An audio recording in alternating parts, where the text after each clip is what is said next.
Friends, मैं Abhishek Joshi, electrical engineering Birla group of companies. दोस्तों, आज हम लोग बात करेंगे आरसीसीबी के बारे में। एक व्यूअर का मुझे कमेंट आया है कि अगर किसी भी सिस्टम में आरसीसीबी बार बार ट्रिप हो रही है तो इसके पॉसिबल रीजंस क्या हो सकते हैं। ऐसा क्या क्या हो सकता है जिसके वजह से एक आरसीसीबी बार बार ट्रिपिंग हमें प्रोवाइड करेगी।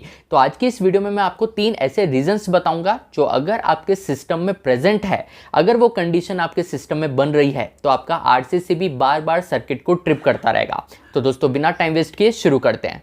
दोस्तों, आरसीसीबी का मतलब होता है रेसिडुअल करंट सर्किट ब्रेकर। इसका मतलब ये एक ऐसा सर्किट ब्रेकर है जो रेसिडुअल करंट को सेंस करके ट्रिपिंग प्रोवाइड करता है। इसका मतलब ये है कि अगर आपके सर्किट में कहीं भी लीकेज करंट अगर फ्लो होता है तो आरसीसीबी इसी लीकेज करंट को सेंस करेगा। लीकेज करंट को सेंस करके ही वो इस कंडीशन को एबनॉर्मल मानेगा और आपके सर्किट ब्रेकर को ट्रिप कर देगा। तो पहली चीज तो इसके वर्किंग और इसका जो कॉन्सेप्ट है, आरसीसीबी का जो प्रिंसिपल है, इसी से हमें पता चलता है कि जिस भी लोड को आप आरसीसीबी के थ्रू रन कर रहे हैं उसमें अगर कहीं भी लीकेज करंट फ्लो हो रहा है, कहीं भी अगर करंट लीक हो रहा है तो उसके वजह से आपका आरसीसीबी ट्रिपिंग प्रोवाइड करेगा।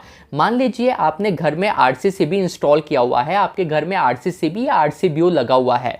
आपका एक ऑब्जर्वेशन रहता है कि जब भी आप कूलर ऑन करते हैं वैसे ही आपका आरसीसीबी या आपका आरसीबीओ ट्रिप हो जाता है। वैसे तो घर के लाइट फैन सभी बराबर चल रहे हैं, पर जैसे ही मैं कूलर को ऑन करता हूं वैसे ही आपका आरसीसीबी ट्रिप हो जाता है। तो इसका सीधा सा मतलब यह है कि आपके कूलर का जो सर्किट है, कूलर में पंप का आपका जो बटन है या आप जो कूलर को ऑन ऑफ कर रहे हैं उसका जो एक स्विच दिया हुआ है, हो सकता है स्विच में से वायर निकल गया हो और कूलर के बॉडी पर वो शॉर्ट हो रहा हो, वो अर्थ हो रहा हो। इस वजह से जब भी आप कूलर को स्विच ऑन कर रहे हैं तो आपके कूलर की बॉडी में लीकेज करंट फ्लो हो रहा है और इसी लीकेज करंट को आरसीसीबी सेंस कर रहा है, इसे एबनॉर्मल मान रहा है और ट्रिपिंग प्रोवाइड कर रहा है। देखिए, आरसीसीबी एक सिंपल प्रिंसिपल पर वर्क करता है कि जो भी इनकमिंग करंट होगा और जो भी आउटगोइंग करंट होगा इसका मैग्नीट्यूड सेम होना चाहिए। इसका मतलब ये है कि अगर आप एक आरसीसीबी से फेज और न्यूट्रल के थ्रू सप्लाई देते हैं तो फेज से जितना मैग्नीट्यूड ऑफ करंट जा रहा है उतना ही मैग्नीट्यूड ऑफ करंट न्यूट्रल से रिटर्न आना चाहिए, एक क्लोज लूप फॉर्म होना चाहिए।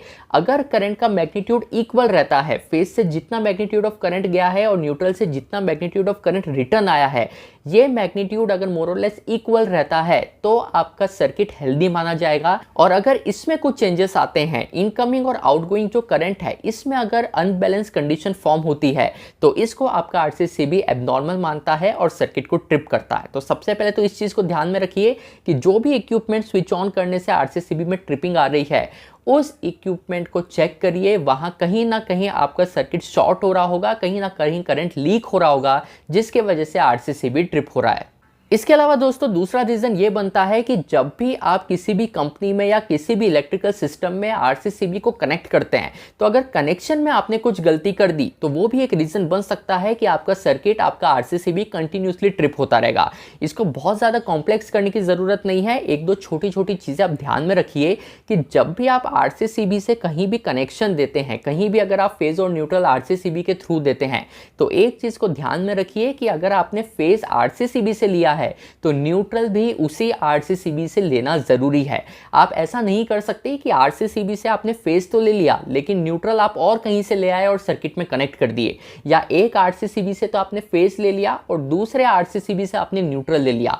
इस तरीके के अगर कॉम्बिनेशंस आप कनेक्शंस में करेंगे तो आपका आरसीसीबी कंटिन्यूसली ट्रिप होता रहेगा और प्रॉब्लम ढूंढने में आपको प्रॉब्लम होगी, क्योंकि लोड साइड तो कोई प्रॉब्लम आपको मिलेगी ही नहीं। इस चीज को ध्यान में रखिए कि फेज आप जिस आरसीसीबी से ले रहे हैं उसी आरसीसीबी से आपको न्यूट्रल भी लेना है। इस तरीके से अगर आप कनेक्शन करेंगे तो कनेक्शन वाइज आपको कोई भी प्रॉब्लम फेस नहीं करनी पड़ेगी। तीसरा पॉसिबल रीजन दोस्तों हो सकता है कि आपका जो आरसीसीबी है, हो सकता है वही फॉल्टी हो गया हो, आरसीसीबी खराब हो गया हो जिस वजह से वो न्यूसेंस ट्रिपिंग प्रोवाइड कर रहा है। देखिए, जो आरसीसीबी होते हैं या जो आरसीबीओ होते हैं इनमें एक टेस्ट का बटन दिया रहता है। ये टेस्ट का बटन होता ही इसलिए है कि आप टाइम टू टाइम इसे टेस्ट कर सकें कि आपका जो आरसीसीबी है या आपका जो आरसीबीओ है ये प्रॉपरली अपनी वर्किंग कर रहा है या नहीं कर रहा।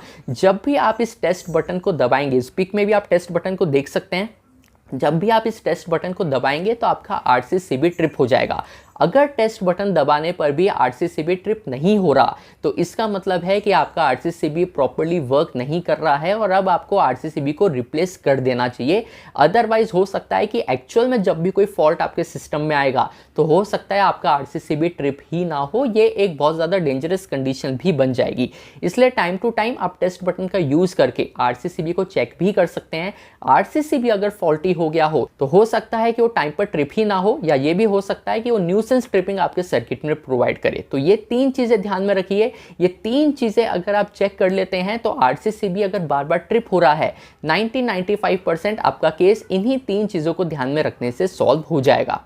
तो दोस्तों आरसीसीबी से रिलेटेड अगर आप और भी कोई वीडियो देखना चाहते हो, एमसीबी आरसीसीबी के अगर आप डिफरेंस देखना चाहते हो या और भी कोई चीज़ अगर आपको पूछनी हो तो आप कमेंट बॉक्स में मुझे बता सकते हैं। मैं आपसे मिलता हूं कल ऐसे एक इंटरेस्टिंग टॉपिक के साथ। तब तक अपना ध्यान रखिए। Good bye.